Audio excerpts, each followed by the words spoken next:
जी बिस्मिल्लाहिर्रहमानिर्रहीम। असद नवाज ये जी साउथ हाल लंदन पंजाबी ते पाकिस्तानियों का शहर लंदन का पंजाबी खाने ते देसी खाने।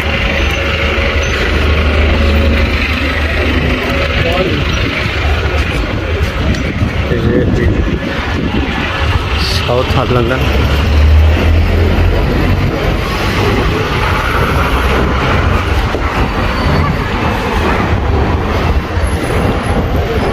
यहाँ पर आपको पाकिस्तानी और इंडियन दुकानें नज़र आएंगी।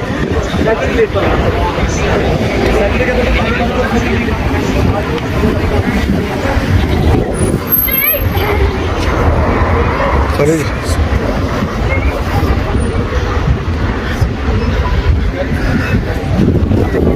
ये जनाब साउथ लंदन, यहाँ पे बड़ी रौनक होती है।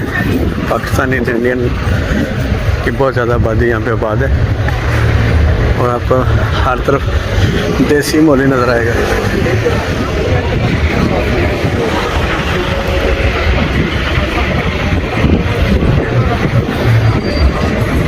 समोसा, चाट, छली, ये सब आपको मिलेगा यहाँ पे। पान,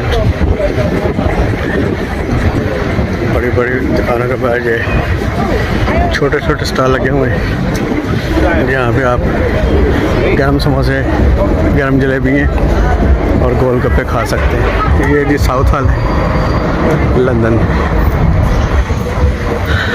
यहाँ पर आप जब आएँ तो देसी खानों से खूब एंजॉय करें। साउथ हाल लंदन।